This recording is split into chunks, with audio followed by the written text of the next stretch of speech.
ദേശനിവാസികൾക്കും വീണ്ടും വരുന്ന ക്രിസ്തുയേശുവിന്റെ ധന്യനാമത്തിൽ ഞങ്ങളുടെ സ്നേഹാവന്ദനങ്ങളെ അറിയിക്കുന്നു. ഒരു പാരമ്പര്യ ഇസ്ലാമിക കുടുംബത്തിൽ ജനിച്ചു വളർന്ന് ഇസ്ലാമികമായ ആചാരങ്ങളും അനുഷ്ഠാനങ്ങളും ഒക്കെ ചെയ്ത് ജീവിച്ചുവെങ്കിലും ജീവിതത്തിന്റെ പ്രതിസന്ധികളുടെയും പ്രതികൂലങ്ങളുടെയും നടുവിൽ ജീവിതത്തിൽ വല്ലാത്ത നിരാശകൾ ബാധിച്ച് മുന്നോട്ട് പോകാൻ കഴിയാതെ കണ്ണുനീരിന്റെയും വേദനയുടെയും അനുഭവത്തിന്റെ നടുവിൽ ആത്മഹത്യക്ക് വേണ്ടി ഇറങ്ങിപ്പുറപ്പെട്ട പ്രിയ ഷിഹാബുദ്ദീൻ, ആ വാത്സല്യ കുടുംബം ആത്മഹത്യ ചെയ്ത് ലോകത്തിൽ നിന്ന് മാറ്റപ്പെടേണ്ടെന്ന അനുഭവത്തിന്റെ നടുവിൽ അവരെ സന്ദർശിച്ച യേശു ക്രിസ്തുവിന്റെ സത്യസുവിശേഷം ആ പ്രിയപ്പെട്ടവരെ രൂപാന്തരപ്പെടുത്തുവാൻ, മാനസാന്തരപ്പെടുത്തുവാൻ ഇടയായിത്തീർന്നു. അങ്ങനെ ജീവിതത്തിലേക്ക് മടങ്ങി വന്ന പ്രിയ ഷിഹാബുദ്ദീനും കുടുംബവും ലോകത്തിന്റെ ദേശത്തിന്റെ നാനാഭാഗങ്ങളിൽ ചുറ്റി സഞ്ചരിച്ച് കർത്താവിന്റെ സനാതനമായ സത്യസുവിശേഷത്തിന്റെ ഉപയോഗം മൂലമുണ്ടാകുന്ന വലിയ തകർച്ചകളെക്കുറിച്ചും ബോധവൽക്കരണ സന്ദേശങ്ങൾ അറിയിച്ചുകൊണ്ടിരിക്കുന്നു. അല്പസമയം നിങ്ങളുടെ ശ്രദ്ധയെ ക്ഷണിക്കുന്നു. ദൈവം സഹായിക്കുന്നു.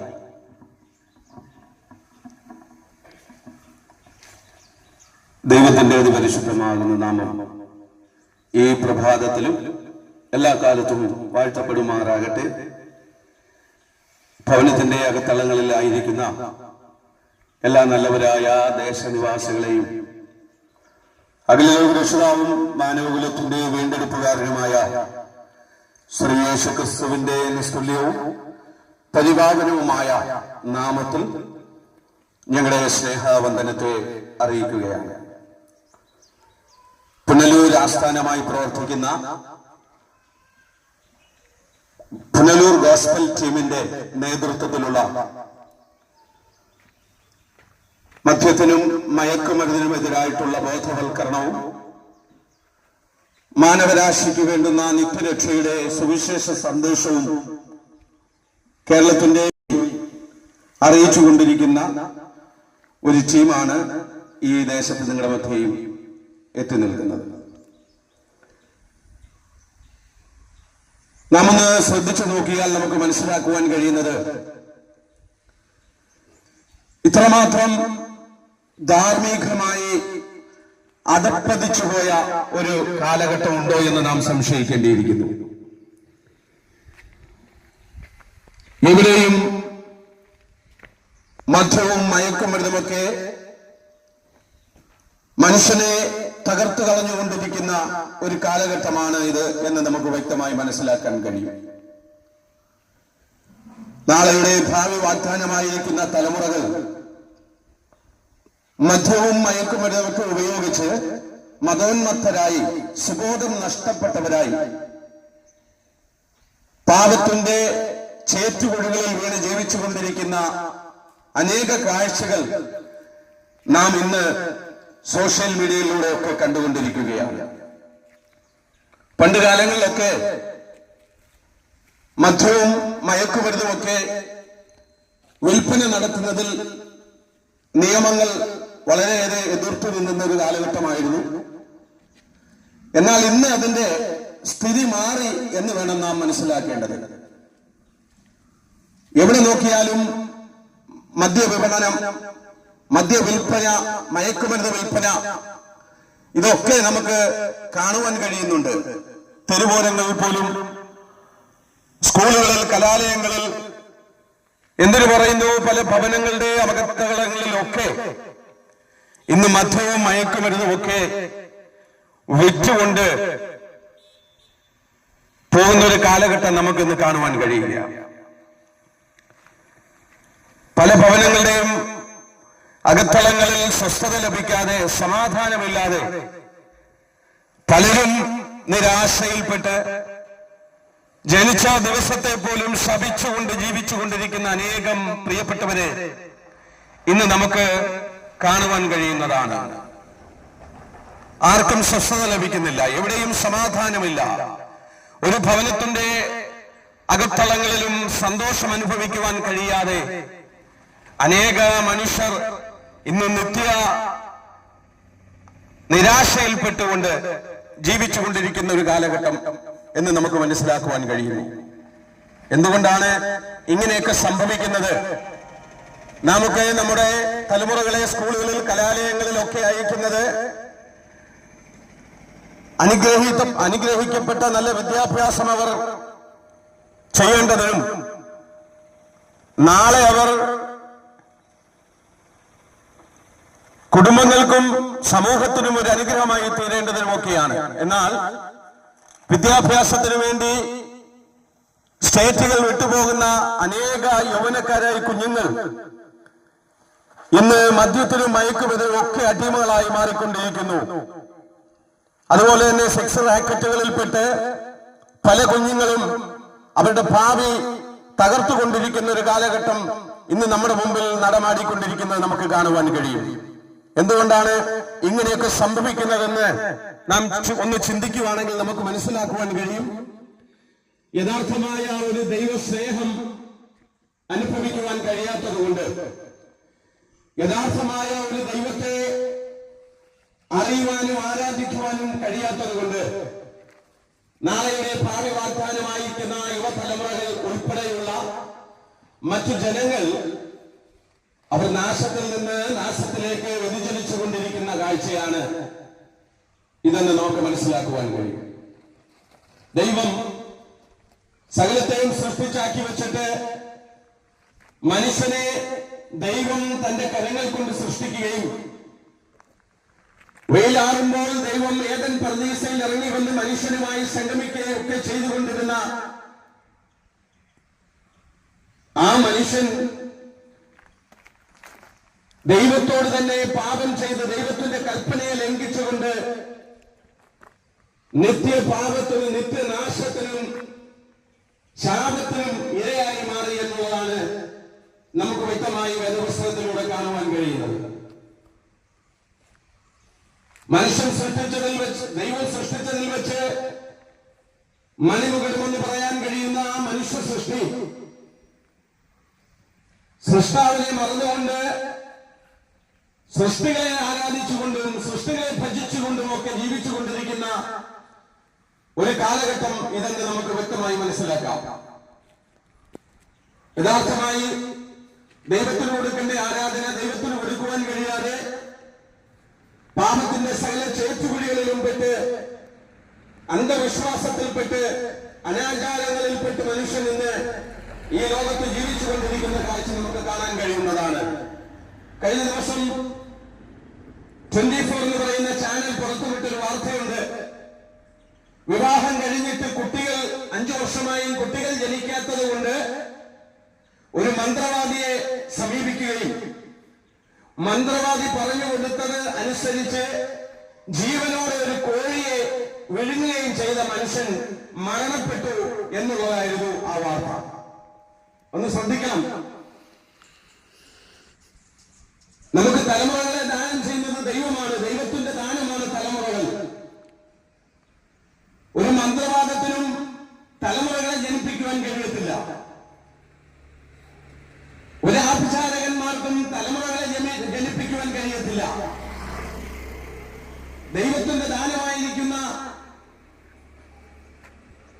തലമുറകളെ മറ്റൊരു വ്യക്തിക്കോ മറ്റൊരു വിശ്വാസമനുസരിച്ചോ മന്ത്രവാദങ്ങൾ ചെയ്തുകൊണ്ടോ അല്ലെങ്കിൽ അനാചാരങ്ങളിൽ ഏർപ്പെട്ടുകൊണ്ടോ ഒന്നും തലമുറകളെ സൃഷ്ടിപ്പാൻ കഴിയത്തില്ല എന്നുള്ള നഗ്നമായ സത്യം നാം ഇന്ന് മനസ്സിലാക്കേണ്ടിയിരിക്കുക. മനുഷ്യൻ മനസാക്ഷി പോലും മരവിച്ചവനായി ദൈവസ്നേഹം എന്തെന്ന് അറിയുവാൻ കഴിയാതെ മന്ത്രവാദങ്ങളൊക്കെ ചെയ്ത് നാശത്തിലേക്ക് വീണുകൊണ്ടിരിക്കുന്ന ഒരു കാഴ്ച ഇന്ന് നമുക്ക് കാണുവാൻ കഴിയും. നോക്കട്ടെ, എത്രമാത്രം ബുദ്ധിഹീനനായ മനുഷ്യനാണ് ആ വ്യക്തി എന്ന് നാം ഒന്ന് ചിന്തിക്കേണ്ടിയിരിക്കുന്നു. ജീവനോട് ഒരു കോഴിയെ വിഴുങ്ങി ആ മനുഷ്യൻ മരണത്തിന് അടിമയായി മാറി. മരണം ആ മനുഷ്യനെ പിടിക്കുവാൻ ഇടയായി തീർന്നു. ഇത്രത്തോളം കേരളം സാക്ഷരതയിൽ 100% കൈവരിച്ചുവെന്ന് അവകാശപ്പെടുമ്പോൾ തന്നെ ഈ കൊച്ചു കേരളത്തിൽ നടന്നുകൊണ്ടിരിക്കുന്ന ഇതുപോലെയുള്ള അന്ധവിശ്വാസങ്ങളും അനാചാരങ്ങളും ഒക്കെ ഇതെന്തുകൊണ്ട് സംഭവിക്കുന്നു എന്ന് ചോദിച്ചാൽ യഥാർത്ഥ ദൈവത്തെ തിരിച്ചറിയുവാൻ കഴിയാത്തത് കൊണ്ട് ഈ ലോകത്തിന്റെ പ്രഭുവായിരിക്കുന്ന പിശാച് മനുഷ്യന്റെ ആത്മീയ കണ്ണുകളെ കുരുടാക്കി മാറ്റി അവനെ ദൈവത്തിൽ നിന്ന് അകറ്റിക്കൊണ്ടിരിക്കുന്നു എന്നുള്ള നഗ്നമായ സത്യമാണ് ഇത് നമ്മോട് വിളിച്ചു പറയുന്നത്. ഞങ്ങളെ കേൾക്കുന്ന പ്രിയമുള്ളവരോട് ഇന്ന് പകൽക്കാലം ഞങ്ങൾ പറയുവാൻ താല്പര്യപ്പെടുന്നത്, ലോകരക്ഷിതാവായിരിക്കുന്ന യേശു ക്രിസ്തുവിൽ അസാധ്യമായിട്ട് യാതൊന്നുമില്ല എന്ന് വ്യക്തമായിട്ട് ഈ പകൽക്കാലം ഞങ്ങൾ നിങ്ങളോട് വിളിച്ചു പറയുവാൻ താല്പര്യപ്പെടുകയാണ്. തിരുവെഴുത്ത് ചോദിക്കുന്നു, എനിക്ക് കഴിയാത്ത വല്ല കാര്യമുണ്ടോ? നിങ്ങളെ ഏത് പ്രശ്നവും എന്റെ സന്നിധിയെ കൊണ്ടുവരുവാൻ ഞാനതിനും മറുപടി തരാമെന്ന് പറഞ്ഞ ദൈവം ഇന്നും ജീവിക്കുന്ന ദൈവമാകിയാൽ ആ ദൈവത്തെ അറിയുവാൻ കഴിയാതെ മനുഷ്യൻ മന്ത്രവാദങ്ങളും അക്രമങ്ങളും അനാചാരങ്ങളും ഒക്കെ നടത്തി അന്ധവിശ്വാസത്തിൽ കുടുങ്ങി ഒടുവിൽ ജീവൻ പോലും ത്യജിച്ചു കളയുന്ന നിലവാരത്തിൽ നിന്ന് ജീവിച്ചു കൊണ്ടിരിക്കുന്നു എന്ന് വ്യക്തമായിട്ട് നമുക്ക് മനസ്സിലാക്കുവാൻ കഴിയുന്നതാണ്. ഈ പകൽക്കാലം മാറ്റമില്ലാത്ത നിത്യരക്ഷയുടെ സുവിശേഷ സന്ദേശം ഞങ്ങൾ ഈ ദേശത്തോട് വിളിച്ചു പറയുമ്പോൾ ഒരുപക്ഷെ തലമുറയില്ലാതെ ഭാരപ്പെടുന്നവരായിരിക്കും നിങ്ങൾ. ഏതെങ്കിലും വിഷയങ്ങളുടെ നടുവിൽപ്പെട്ട് നിരാശയിൽപ്പെട്ടിരിക്കുന്ന വ്യക്തികളായിരിക്കാം ഒരുപക്ഷെ നിങ്ങൾ. എനിക്ക് എവിടെ നിന്നാണ് ഈ വിഷയത്തിന് ഒരു മറുപടി ലഭിക്കുന്നത് എന്ന് ചിന്തിച്ച് ആരെങ്കിലുമൊക്കെ പറയുന്നത് കേട്ടിട്ട് അന്ധവിശ്വാസങ്ങൾക്കെതിരെ അന്ധവിശ്വാസങ്ങൾ അനുസരിച്ച് സകലമാന ദൈവഹിതമല്ലാത്ത പ്രവൃത്തികളും ചെയ്തുകൊണ്ട് ദൈവത്തിൽ നിന്ന് തന്നെ അകന്നു മാറിക്കൊണ്ടിരിക്കുന്ന ഈ ഒരു കാലഘട്ടത്തിൽ ഞങ്ങളെ കേൾക്കുന്ന പ്രിയമുള്ളവരോട് ഞങ്ങൾ വിളിച്ചു പറയാൻ താല്പര്യപ്പെടുന്നത്, താങ്കളുടെ വിഷയം എന്താണെങ്കിലും യേശു ക്രിസ്തുവിന്റെ പാദപീഠത്തിൽ കൊണ്ടുവരിക. താങ്കളുടെ പ്രശ്നത്തിന് മറുപടി തരാൻ കഴിയുന്ന ഒരു നല്ല രക്ഷിതാവുണ്ട്. ആ ദൈവം ഇന്നും ജീവിക്കുന്ന ദൈവമാണ്. ചില വർഷങ്ങൾക്ക് മുമ്പ് ജീവിതത്തിന്റെ സാഹചര്യങ്ങളിൽ നിരാശയിലകപ്പെട്ട് ജീവിച്ചിരുന്ന ഒരു വ്യക്തിയാണ് ഇന്ന് നിങ്ങളുടെ മുമ്പിൽ നിന്ന് ദൈവത്തിന്റെ മാറ്റമില്ലാത്ത നിത്യ സുവിശേഷം ഇങ്ങനെ വിളിച്ചറിയിച്ചു കൊണ്ടിരിക്കുന്നത്.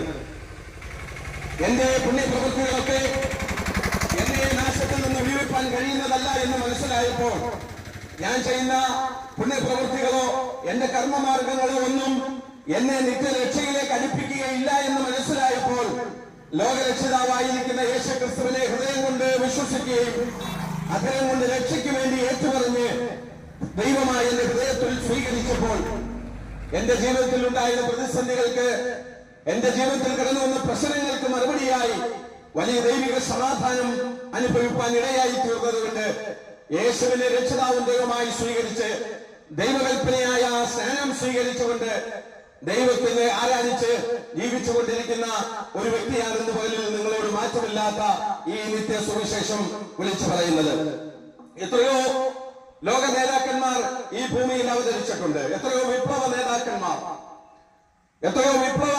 നേതാക്കന്മാർ ഈ ഭൂമിയിൽ കടന്നു വന്നിട്ടുണ്ട്. എന്നാൽ അവരൊക്കെയും അവരിൽ നിക്ഷിപ്തമായ കാര്യങ്ങൾ ചെയ്തുകൊണ്ട് മരണത്തിന് കീഴടങ്ങി ഈ മണ്ണിനടിയിൽ നിന്നും വിശ്രമിക്കുമ്പോൾ, ഞങ്ങൾ വിളിച്ചു പറയുന്ന ലോകരക്ഷിതാവായിരിക്കുന്ന യേശു ക്രിസ്തുവെന്ന ആ ഏക സത്യനിത്യ ദൈവത്തിന് ഈ പകൽക്കാലം നിങ്ങളുടെ വിഷയത്തിൽ മറുപടി തരാൻ കഴിയുമെന്നുള്ള വ്യക്തമായ സത്യമാണ് ഞങ്ങൾ നിങ്ങളോട് വിളിച്ചു പറയാൻ താല്പര്യപ്പെടുന്നത്. യേശു ക്രിസ്തു ഈ ഭൂമിയിൽ വന്നപ്പോൾ, യേശു ക്രിസ്തു ഈ ഭൂമിയിൽ വന്നത് എല്ലാ മനുഷ്യരും ഇവിടെ ജനിക്കുന്നത് പോലെയല്ല. യേശു ക്രിസ്തു ഭൂമിയിൽ ജനിച്ചത് പിതാവിന്റെ ഇഷ്ടത്താൽ കന്യകയായിരുന്ന മറിയയുടെ ഉദരത്തിൽ പരിശുദ്ധാത്മാവിനാൽ ജന്മമെടുത്ത് യേശു ഈ ഭൂമിയിലേക്ക് അവതരിച്ചത് മാനവരാശിയുടെ പാപങ്ങൾക്ക് പരിഹാരം വരുത്തുവാൻ വേണ്ടിയായിരുന്നു. ഇന്ന് പാപത്തിന് പരിഹാരം ഉണ്ടാക്കുവാൻ വേണ്ടി നേർച്ചകളും കാഴ്ചകളും യാഗങ്ങളും ഹോമങ്ങളും ഒക്കെ നടത്തുന്ന അനേക മനുഷ്യരെ നമുക്ക് കാണുവാൻ കഴിയുന്നുണ്ട്. ഇതൊന്നും നമ്മുടെ പാപങ്ങൾക്ക് പരിഹാരമായി മാറുകയില്ല എന്നും, നാം ചെയ്യുന്ന പുണ്യപ്രവൃത്തികളൊന്നും നമ്മുടെ പാപത്തിന് പര്യാപ്തമല്ല എന്നും, നമ്മുടെ രക്ഷയ്ക്ക് പര്യാപ്തമല്ല എന്നും ഈ പ്രഭാതത്തിൽ ഞങ്ങൾ ദേശനിവാസികളോട് വിളിച്ചു പറയുവാൻ താല്പര്യപ്പെടുകയാണ്. പ്രിയമുള്ളവരെ, നിങ്ങളുടെ ഏത് വിഷയത്തിനും മറുപടി തരാൻ കഴിയുന്ന അഖിലലോക രക്ഷിതാവായിരിക്കുന്ന യേശു ക്രിസ്തുവിൽ നിങ്ങൾ വിശ്വസിക്കുകയും ആ ദൈവത്തെ നിങ്ങൾ ഹൃദയം കൊണ്ട് വിശ്വസിച്ചുകൊണ്ട് അതരം കൊണ്ട് ഏറ്റുപറഞ്ഞ് രക്ഷിതാവും ദൈവമായി സ്വീകരിക്കുവാൻ താങ്കൾ തയ്യാറാകുമെങ്കിൽ താങ്കളുടെ പ്രശ്നങ്ങൾക്ക് മറുപടി ഉണ്ടാകുമെന്ന് ഞങ്ങൾ നിങ്ങളോട് പറയുവാൻ താല്പര്യപ്പെടുകയാണ്. എന്താണ് ദൈവത്തിന് അസാധ്യമായിരിക്കുന്നത്? ഈ ദൈവത്തിന് അസാധ്യമായിട്ടൊന്നുമില്ല. സകല പ്രശ്നത്തിനും മറുപടി തരാൻ കഴിയുന്ന, സകല വിഷയങ്ങളുടെയും മറുപടി തരാൻ കഴിയുന്ന ലോകരക്ഷിതാവായിരിക്കുന്ന യേശു ക്രിസ്തുവിൽ ഇന്ന് പകൽക്കാലം ജനങ്ങൾ വിശ്വസിക്കുവാൻ തയ്യാറാണെങ്കിൽ നിങ്ങളുടെ വിഷയത്തിന്റെ മറുപടി ഈ പ്രഭാതത്തിൽ തന്നെ വെളിപ്പെടുവാനിടയായി തീരും. പ്രിയമുള്ളവരെ, ഒരുപക്ഷെ തലമുറയെ ചൊല്ലി ഭാരപ്പെടുന്നുണ്ടായിരിക്കാം, അവരുടെ ഭാവി ജീവിതത്തെ കുറിച്ച് നിങ്ങൾ ഭാരപ്പെടുന്നവരായിരിക്കാം, കടഭാരത്തിൽപ്പെട്ട് നിങ്ങൾ ഭാരപ്പെടുന്നവരായിരിക്കാം. ഇന്ന് ഞങ്ങൾ വിളിച്ചു പറയട്ടെ, യേശുവിന് നിങ്ങളുടെ ജീവിതത്തിൽ പ്രവർത്തിക്കുവാൻ ഒരവസരം നിങ്ങൾ കൊടുക്കാമോ? യേശു നിങ്ങളുടെ ജീവിതത്തിലേക്ക് ഇറങ്ങി വന്നാൽ നിങ്ങളുടെ പല പ്രശ്നങ്ങൾക്കും മറുപടി ഉണ്ടാകും. മാത്രമല്ല, ലോകരക്ഷിതാവായിരിക്കുന്ന ദൈവം ഈ ഭൂമി വിട്ട് ആകാശത്തിലേക്ക് എടുക്കപ്പെടുമ്പോൾ, സ്വർഗാരോഹണം ചെയ്യുമ്പോൾ വ്യക്തമായി ദൈവം ഇങ്ങനെ വിളിച്ചു പറയുവാൻ ഇടയായി തീർന്നു: ഞാൻ നിങ്ങൾക്ക് സ്ഥലമൊരുക്കുവാൻ വേണ്ടി പോകുന്നു. സ്ഥലമൊരുക്കിയാൽ ഞാൻ പിന്നെയും വന്ന് നിങ്ങളെ ചേർത്തുകൊള്ളാമെന്ന് പറഞ്ഞ കർത്താവ് ഇതാ വേഗത്തിൽ വരാൻ പോകുന്നുവെന്ന് വിശുദ്ധ തിരുവെഴുത്ത് വ്യക്തമായി വിളിച്ചു പറയുക. ആരെ ചേർക്കാനാണ്? ദൈവത്തിന്റെ കൽപ്പനയനുസരിച്ച് ദൈവത്തെ രക്ഷിതാവും ദൈവമായി സ്വീകരിച്ചുകൊണ്ട്, ദൈവകൽപ്പന അനുസരിച്ചുകൊണ്ട്, ദൈവത്തിന്റെ വാഗ്ദത്തമായ പരിശുദ്ധാത്മാവിനെ പ്രാപിച്ച് ജീവിക്കുന്ന ആ ദൈവസഭയെ ചേർക്കുവാൻ ആ യേശു ക്രിസ്തു എന്ന രക്ഷിതാവ് വേഗത്തിൽ മടങ്ങി വരാൻ പോകുന്നു. എന്നെ കേൾക്കുന്ന പ്രിയമുള്ളവരോട് ഞങ്ങൾ വിളിച്ചു പറയാൻ താല്പര്യപ്പെടുന്നത്, നമ്മുടെ കർമ്മമാർഗങ്ങളൊന്നും നമ്മെ രക്ഷിക്കുവാൻ പര്യാപ്തമായ കാര്യമല്ല. നാം എന്തു ചെയ്താലും അതൊന്നും നമ്മെ രക്ഷയിലേക്ക് നയിക്കുകയില്ല. ഈ പ്രഭാതത്തിൽ ഞാൻ വിളിച്ചു പറയട്ടെ, ആയിരക്കണക്കിന് കിലോമീറ്ററുകൾ താണ്ടി വിവിധയിടങ്ങളിൽ പുണ്യസ്ഥലങ്ങളിൽ തീർത്ഥാടന യാത്ര നടത്തി എന്റെ പാപത്തിന് പരിഹാരം കണ്ടെത്തുവാൻ ശ്രമിച്ചൊരു വ്യക്തിയാണ് ഞാൻ. എന്നാൽ അവിടെയൊക്കെയും നിരാശ മാത്രമായിരുന്നു എനിക്ക് ഫലമായി ഉണ്ടായത്.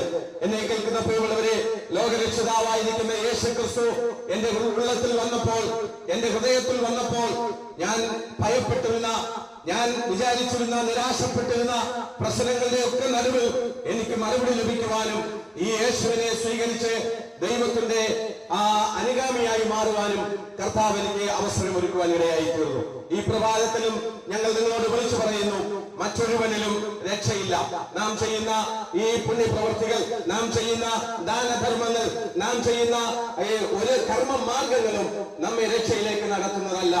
ഈ പ്രവർത്തനകാലം ഏതെങ്കിലും ക്രിസ്ത്യാനികൾ എന്ന് പറയുന്നവർ ഞങ്ങളെ കേൾക്കുന്നുവെങ്കിൽ, എന്നെ കേൾക്കുന്ന പ്രിയമുള്ളവരോട് ഞങ്ങൾ പറയുന്നു, ക്രിസ്ത്യാനി എന്ന് നാം പേരുകൊണ്ട് മാത്രം ക്രിസ്ത്യാനിയായി ജീവിക്കുവാൻ കഴിയത്തില്ല. മറിച്ച് ക്രിസ്തുവാകുന്ന രക്ഷിതാവ് നമുക്ക് കാണിച്ചു നൽകിയ മാതൃക പ്രകാരം ആ ദൈവത്തിന്റെ കൽപ്പനയെ അനുസരിച്ചുകൊണ്ട്, ആ ദൈവത്തെ ഹൃദയത്തിൽ ഏറ്റെടുത്തുകൊണ്ട്, ദൈവത്തിന്റെ ആ മാതൃകാ സ്നാനം സ്വീകരിച്ചുകൊണ്ട് നാം ജീവിക്കുവാൻ തയ്യാറാകുന്നെങ്കിൽ നാം ഒരു ക്രിസ്ത്യാനിയായി ആ ക്രിസ്തുവിനെ അനുഗമിക്കുന്നവരാണെന്ന് വ്യക്തമായി നമുക്ക് മനസ്സിലാക്കുവാൻ കഴിയും. ഏതെങ്കിലും ക്രിസ്ത്യാനിയായി പേരുള്ള ഒരു വ്യക്തിയെ ചേർക്കുവാനല്ല കർത്താവ് മടങ്ങി വരുന്നത്.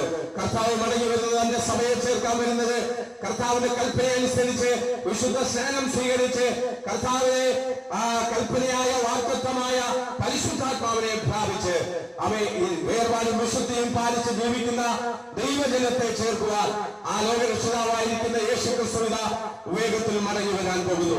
ആ കർത്താവിന്റെ മടങ്ങി വരവിൽ താങ്കൾക്കും എടുക്കപ്പെടണമെങ്കിൽ ഈ പകൽക്കാലം താങ്കൾ യേശുവിനെ രക്ഷിതാവും ദൈവമായി സ്വീകരിച്ച് ദൈവം നമുക്ക് കാണിച്ചു നൽകിയ മാതൃകാ സ്നാനം, നിമഞ്ജന സ്നാനം സ്വീകരിച്ചുകൊണ്ട് ദൈവത്തിന്റെ വാഗ്ദത്തമാകുന്ന പരിശുദ്ധാത്മാവിനെ പ്രാപിച്ച് നാം വേർപാടും വിശുദ്ധിയും പാലിച്ച് ജീവിച്ചാൽ ആ കർത്താവിന്റെ വരവിൽ നമുക്കും ദൈവസഭയോടൊപ്പം എടുക്കപ്പെടുവാൻ കഴിയും എന്ന് ഞങ്ങൾ നിങ്ങളോട് ദൈവവചനത്തിന്റെ അടിസ്ഥാനത്തിൽ ഞങ്ങൾ വിളിച്ചു പറയുവാൻ താല്പര്യപ്പെടുകയാണ്.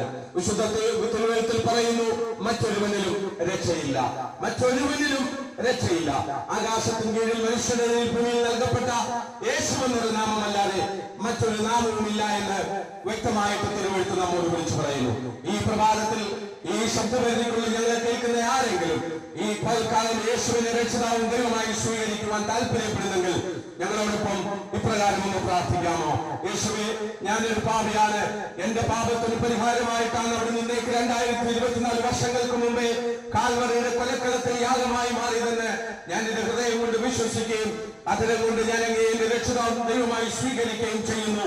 എന്നെ ഒരു ദൈവവൈദ്യരാക്കി മാറ്റണമേ എന്ന് ഈ പ്രഭാതത്തിൽ ആരെങ്കിലും പ്രാർത്ഥിക്കുവാൻ തയ്യാറാകുമെങ്കിൽ മാറ്റമില്ലാത്ത ഈ നിത്യരക്ഷയുടെ സമാധാനം, സന്തോഷം താങ്കളെയും തേടി വരുവാനിടയായി തീരുമെന്ന് ഞങ്ങൾ ഈ പകൽക്കാലം വിളിച്ചു പറയാൻ താല്പര്യപ്പെടുകയാണ്. ഏറ്റെടുക്കാൻ താങ്കൾ തയ്യാറാകുമോ? ഈ യേശുവിനെ രക്ഷിതാവും ദൈവമായി സ്വീകരിക്കാൻ താങ്കൾ തയ്യാറാകുമോ എന്നാൽ മാറ്റമില്ലാത്ത നിത്യരക്ഷ താങ്കൾക്ക് ദൈവം വാഗ്ദത്തം ചെയ്തിരിക്കുകയാണ്. ഈ പ്രഭാതത്തിൽ ഞങ്ങൾ വിളിച്ചു പറയുന്നു, നിങ്ങളുടെ നിത്യതയെ നിങ്ങൾ ഈ പകൽക്കാലം ഉറപ്പിക്കുക. മറ്റൊരുവനിലും രക്ഷയില്ല. നാം രക്ഷിക്കപ്പെടുവാൻ ആകാശത്തും കീഴിൽ മനുഷ്യരുടെ നൽകപ്പെട്ട യേശു എന്നൊരു നാമമല്ലാതെ മറ്റൊരു നാമമില്ല. ഏറ്റെടുക്കുകയും വിശ്വസിക്കുകയും ചെയ്യുമെങ്കിൽ അവൻ നാം രക്ഷിക്കപ്പെടുന്നവരുടെ കൂട്ടത്തിൽ ദൈവത്തോടൊപ്പം എടുക്കപ്പെടുവാനിടയായി തീരും. അല്ലാത്ത പക്ഷം നാം കൈവിടപ്പെട്ടു പോകുമെന്ന് ഞങ്ങൾ ഈ പകൽക്കാലം നിങ്ങളോട് വ്യക്തമായി വിളിച്ചു പറയുന്നു. ഏറ്റെടുക്കാൻ കഴിയുമെങ്കിൽ ഏറ്റെടുത്താട്ടെ. ഞങ്ങൾ നിങ്ങൾക്ക് വേണ്ടി പ്രാർത്ഥിക്കാൻ താല്പര്യപ്പെടുകയാണ്. ഇപ്പോൾ പ്രിയ ബ്രദർ ജോബിൻ നിങ്ങൾക്ക് വേണ്ടിയിട്ട് ജിബിൻ ഇപ്പോൾ നിങ്ങൾക്ക് വേണ്ടി പ്രാർത്ഥിക്കുന്നതായിരിക്കും. ആർക്കെങ്കിലും പ്രാർത്ഥന ആവശ്യമുണ്ടെങ്കിൽ ഞങ്ങളെ നിങ്ങളെടുത്ത് വന്നാൽ ഞങ്ങൾ നിങ്ങൾക്ക് വേണ്ടി പ്രാർത്ഥിക്കാൻ താല്പര്യപ്പെടുന്നു. കർത്താവ് ധാരാളമായി നിങ്ങളെ അനുഗ്രഹിക്കുമാറാകട്ടെ. God bless you. ദൈവത്തിന്റെ നാമം വാഴ്ത്തപ്പെടുമാറാകട്ടെ. സഹോദരൻ പറഞ്ഞതുപോലെ നമ്മൾ മരിച്ചതിന് ശേഷമല്ല നമ്മൾ കർമ്മങ്ങൾ ചെയ്യേണ്ടത്. നമ്മൾ ജീവിച്ചിരിക്കുമ്പോൾ തന്നെ ഈ സുവിശേഷം ഹൃദയത്തിൽ വഹിച്ചുകൊണ്ട് യേശുവേ, ഞാനൊരു പാപിയാണ്, എന്റെ പാപങ്ങൾക്ക് വേണ്ടി നീ മരിച്ചു, തിരുവെഴുത്ത് പ്രകാരം 3-ാം ദിവസം ഉയർത്തെഴുന്നേറ്റു, അങ്ങ് എന്റെ പാപങ്ങൾക്ക് വേണ്ടി പരിഹാരമായ മരിച്ചു, അങ്ങനെ ഞാൻ എന്റെ കർത്താവായി അംഗീകരിക്കാൻ ആഗ്രഹിക്കുന്നു എന്ന് ഹൃദയത്തിൽ ഒരു തീരുമാനമെടുത്ത് വായിക്കൊണ്ട് നിങ്ങൾ പറയുമെങ്കിൽ ഇന്ന് ഈ നിമിഷം നിങ്ങളുടെ പേരും ജീവപുസ്തകത്തിൽ എഴുതി ചേർക്കും. ജീവപുസ്തകത്തിൽ പേരെഴുതി കാണാത്ത ഏവനെയും തീർപ്പേഴുകൾ തള്ളിയിടും. അതാണ് നിത്യ ന്യായവിധി. എങ്കിൽ നമുക്ക് പ്രാർത്ഥിക്കാം. എന്റെ കൂടെ പ്രാർത്ഥിച്ചത് നല്ല ദൈവമായ സ്വർഗീയ നല്ല കർത്താവ്, നല്ലൊരു മനോഹരമായ നിമിഷത്തിനായി സ്തുതിക്കുന്ന കർത്താവ്, ദൈവം ഞങ്ങളുടെ ശബ്ദസീമയിൽ ഞങ്ങളെ കേട്ട കർത്താവ്, ആരെങ്കിലും കർത്താവ് ഞാൻ പാപിയാണെന്ന് ഹൃദയത്തിൽ ചിന്ത വന്ന് കർത്താവ് സ്തോത്രം അങ്ങേ ദൈവ രക്ഷകനും കർത്താവായിട്ട് അംഗീകരിച്ചിട്ടുണ്ടെങ്കിൽ അപ്പ അവരുടെ ഹൃദയത്തിൽ പരിശുദ്ധാത്മാവെ നീ കടന്നു ചെല്ലണമേ. അപ്പ നീതിയെക്കുറിച്ചും ന്യായവിധിയെക്കുറിച്ചും ബോധപ്പെടുത്തുന്ന പരിശുദ്ധാത്മാവ് സകലരുടെ ഹൃദയത്തിൽ ദൈവമെ പരിവർത്തിക്കണമെന്ന് പ്രാർത്ഥിക്കുന്നു കർത്താവ്. അവരേതെങ്കിലും മാറാ രോഗങ്ങളാലോ കടഭാരങ്ങളാലോ മാനസിക വ്യതിയാലോ ഭാരപ്പെടുന്നെങ്കിൽ പരിശുദ്ധാത്മാവെ നീ അവരെ ബലപ്പെടുത്തണം, ശക്തീകരിക്കണം. അങ്ങയുടെ വരവിൽ എടുക്കപ്പെടുക ജീവപുസ്തകത്തിൽ പേരെഴുതി കാണുന്നവരായി മാറുവാൻ സഹായിക്കണം. ദൈവത്തിന്റെ കൽപ്പന അനുസരിച്ച് ജീവിക്കുവാൻ സഹായിക്കണമേ അപ്പ. ദൈവമേ സ്തോത്രം. ഞങ്ങൾ ഈ ദേശത്തെ ഈ ദൈവം ഞങ്ങളോട് പ്രാർത്ഥിച്ചവരെ പിതാവിന്റെയും പുത്രന്റെയും പരിശുദ്ധാത്മാവിന്റെയും നാമത്തിൽ അനുഗ്രഹിച്ച് പ്രാർത്ഥിക്കുന്നു. അനുഗ്രഹമായി മാർക്ക് കർത്താവ്. ഞങ്ങളുടെ വഴിയാത്രയിൽ തിരുസാനത്തിൽ കൂടെയിരിക്കും കർത്താവ്. ഞങ്ങളെ സമാധാനത്തിൽ അയച്ചാട്ട് പ്രാർത്ഥന കേൾക്കും യേശുവിന്റെ നാമത്തിൽ തന്നെ. ആമേൻ.